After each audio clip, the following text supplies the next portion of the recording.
President Trump draws up a 28-point plan to end the war in Ukraine, including a deadline, he's saying, next week to agree to it.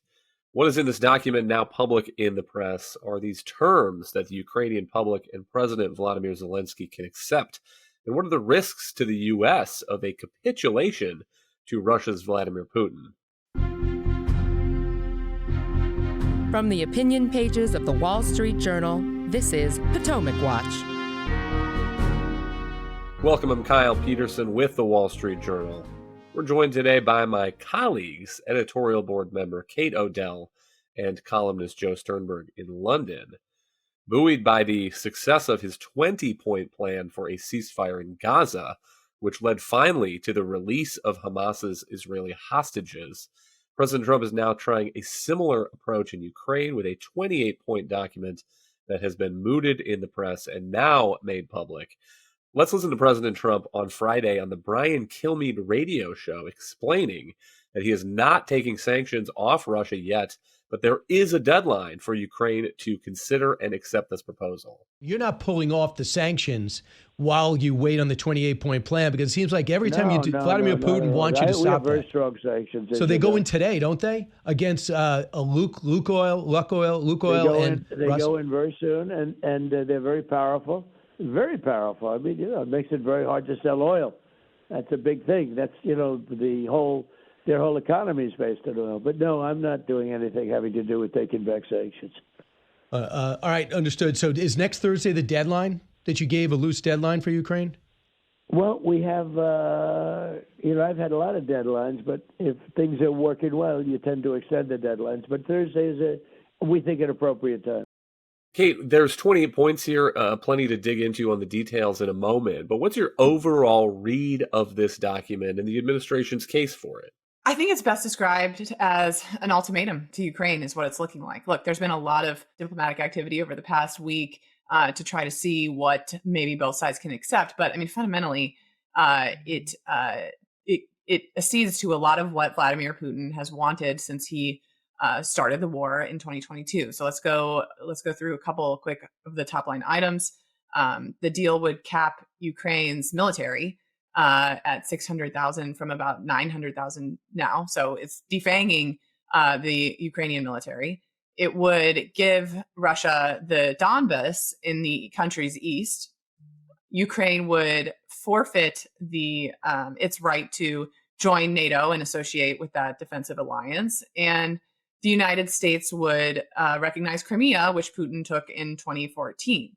Now, the administration is making a case that the security guarantee Ukraine gets and the reconstruction money it gets are worth this. But overall here, I mean, it looks like a real attempt to put the pressure on Zelensky to swallow this deal whole. And I think Zelensky on Friday came out with a very bracing statement to the Ukrainian public that this was, I'm paraphrasing, an important moment in Ukraine's history where it had to basically decide between humiliation or losing an essential ally in its war against Russia. And now that suggests to me that the Trump administration is quite serious here about yanking U.S. intelligence or weapons support if Zelensky doesn't just accept this deal as it is now. And it's hard to describe that as anything but an ultimatum. One of the difficulties with this, Joe, the argument from the Ukrainian side has been that they have this fortress belt that has been keeping Russian forces at bay. And if they hand that and some of that territory in the east of the country over to Putin and abide by terms in this deal, such as limits on their military power, their manpower, they're just setting Putin up for a future invasion to take the rest of the country later. It's handing Ukraine over to Putin on the installment plan. And I don't see how that does not remain a core concern here for the Ukrainian side, despite some of the lines in this document proposed by President Trump suggesting that Russia is not going to do that. So here's point number 16. Russia will enshrine in law its policy of non-aggression towards Europe and Ukraine. And I'll give you a chance to respond now once the laughter dies down.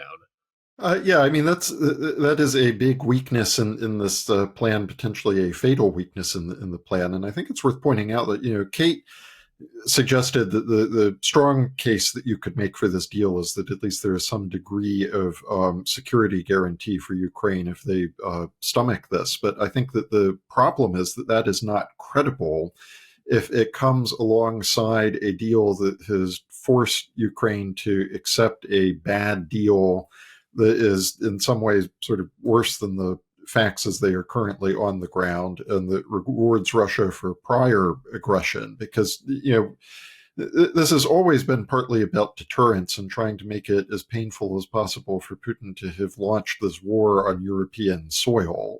And America has an interest in deterring future aggression, partly because Ukraine is in Europe, partly because this conflict keeps getting closer to the borders of America's NATO allies, where we do actually have a treaty guarantee for their security. And so I think that the various elements of this 28-point plan are in tension with each other, because on the one hand, you are inflicting a terrible agreement on Ukraine because they happen to be the side that Trump thinks he can force to accept a deal in a way that he has not been successful in forcing Putin to accept any potentially disadvantageous terms for Russia. And that kind of rewarding bad behavior is partly how we got ourselves into this jam in the first place, when the U.S. and NATO were perhaps not as vigorous in helping Ukraine defend its territorial sovereignty the first time Russia started moving in 2014. Kate, the way the agreement tries to handle that is with nebulous pledges of security guarantees. So here is point number 5. Ukraine will receive reliable security guarantees. Oh, okay. I guess there's apparently also a side document that tries to spell out some of this in a little bit more detail, but frankly, not a whole lot more detail. So it talks about the United States affirms that a significant, deliberate, and sustained armed attack by the Russian Federation across the agreed armistice line into Ukrainian territory shall be regarded as an attack threatening the peace and security of the transatlantic community, says the president. In consultation with allies, shall determine measures necessary to restore security. I mean, how do you think that is that kind of language is going to be read by the Ukrainian side? And by the way, what happened to all the realists, the America firsters that were supposed to be populating the Trump administration, if he is now talking about giving a U.S. security guarantee to Ukraine under this kind of deal? I mean, I thought the Ukraine, the fighting ally that we had here, there were no boots on the ground, but the U.S. was providing material to the Ukrainian side, to the Ukrainian defenders here. I mean, I thought that was kind of more in line with this MAGA America First approach that Trump liked, where we had friends and allies around the world who were willing to put their own boots on the ground so the U.S. didn't have to. Right. So let's take it one at a time here, because I think Joe's point about whether the security guarantee is credible is the core one. The administration is going to say this is a good deal for Ukraine because they get a security guarantee.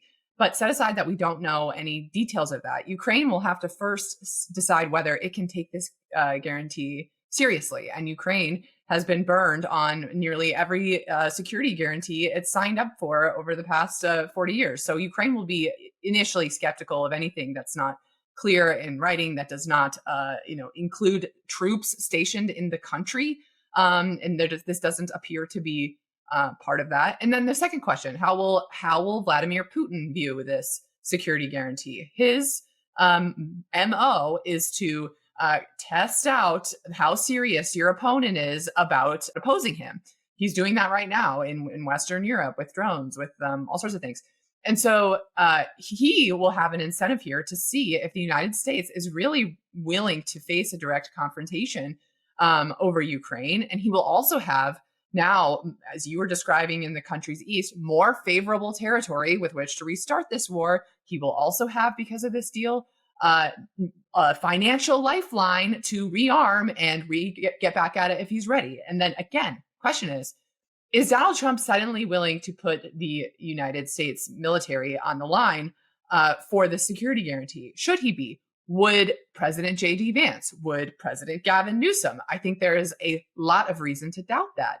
And then just on your final point about whether even, is a security guarantee for Ukraine in the U.S. interest, I think this deal gets the right idea exactly backwards. I mean, you are defanging Ukraine's military. The better kind of frameworks for a security guarantee involve arming Ukraine to the teeth, including with Western long-range missiles, include some kind of credible training with Western forces to show Putin that he will be opposed if he were to try to restart the war. Now, I think a deal where Ukraine had to give up territory would be tough to swallow and less justice than Ukraine deserves.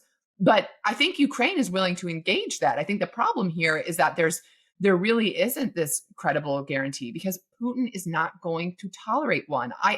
There's nothing in the public record to suggest Putin is going to accept an explicit US security guarantee unless he really thinks that it doesn't mean anything and it won't stop him from eventually getting what he wants in Ukraine. And so that is why just this entire security guarantee complex here it's not promising.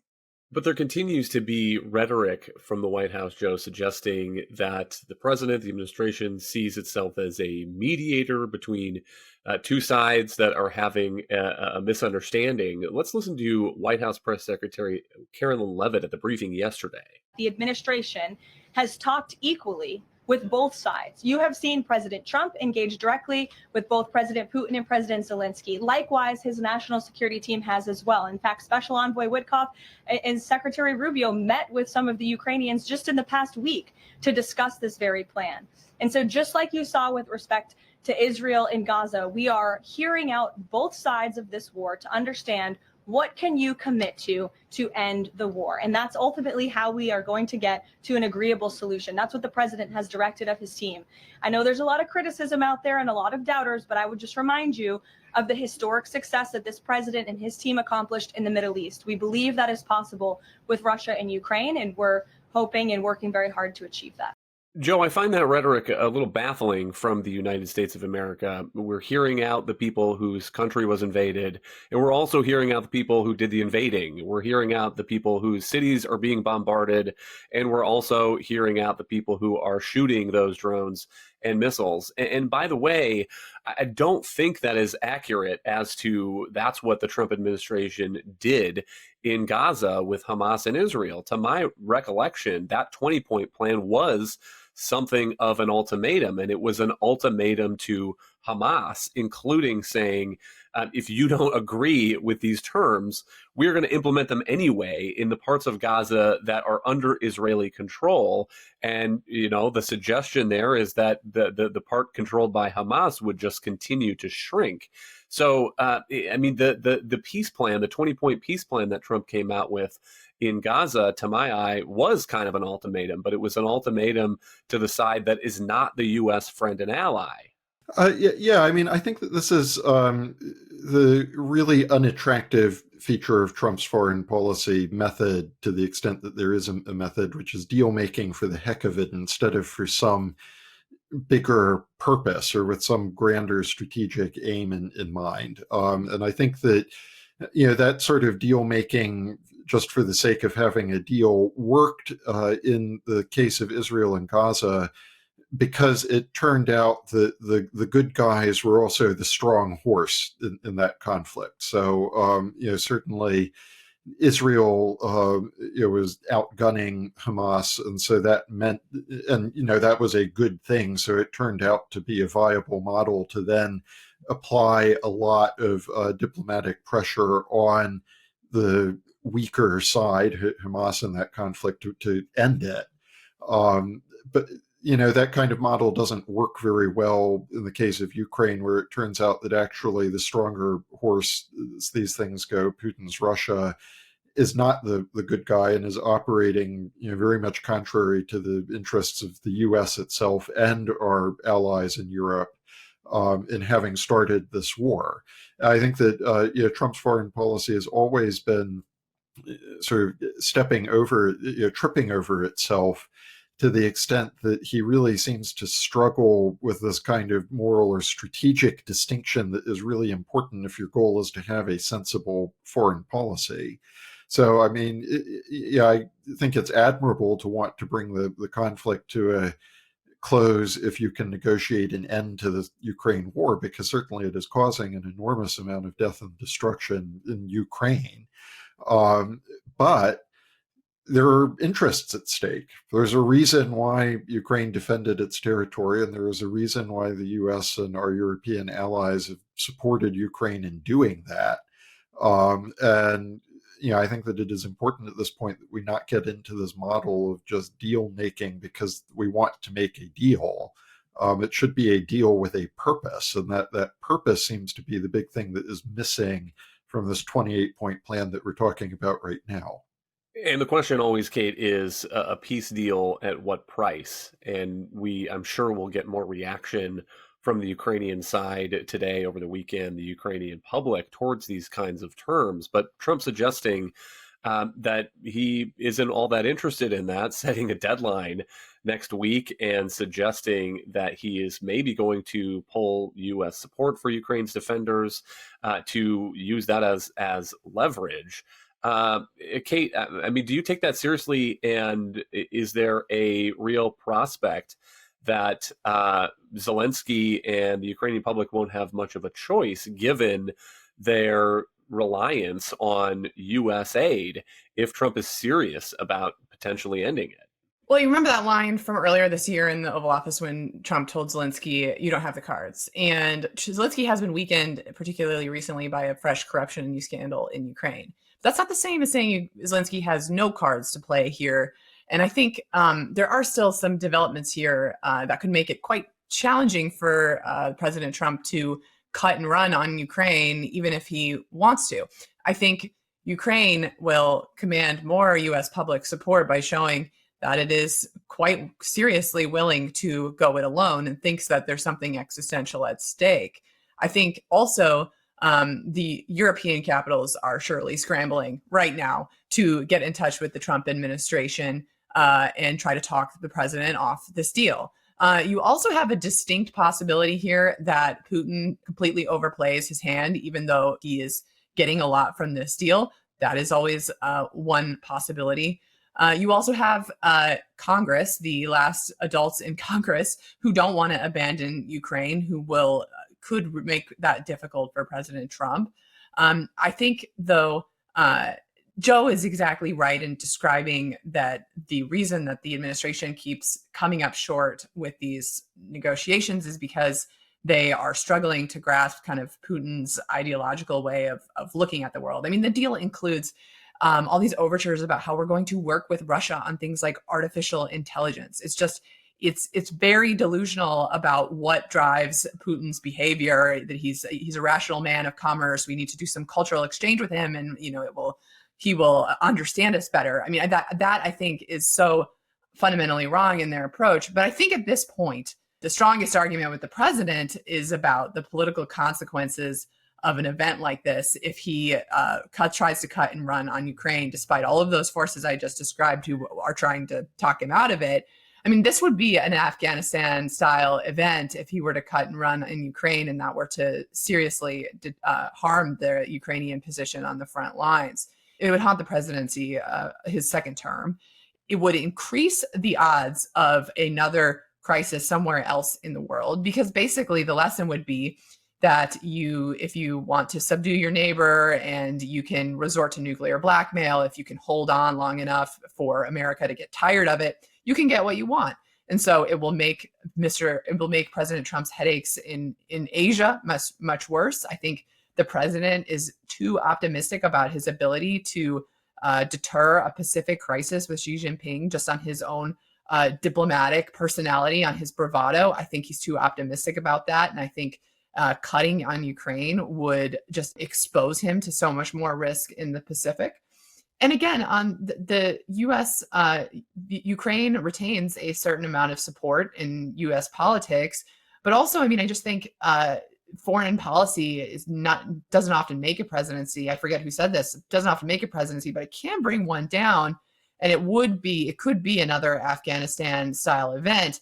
And, if you think the American public hates war, wait until you find out how much they hate dishonor, disgraceful exits. I mean, the politics here and the consequence for the president, I think, are worth thinking through as he tries to basically have Zelensky over a barrel here to take this deal. Joe, we'll give you the last word, but what's your perspective on those risks for President Trump and the U.S. of a bad deal in Ukraine with Vladimir Putin? I mean, Kate mentions Afghanistan. If you look at the polling average, President Biden's approval took a real nosedive during that month where there was that ugly U.S. pullout of Afghanistan and never really recovered. And I tend to agree with Kate that it's easy to sometimes fall into looking at these theaters in isolation, but U.S. adversaries are watching what America and the President of the United States does in any one of them, and while they're thinking through their own actions. And so if there's a bad deal here, it is not hard to imagine Xi Jinping thinking, maybe I can go at Taiwan, and in a year or two, I can get my own 20-point peace plan.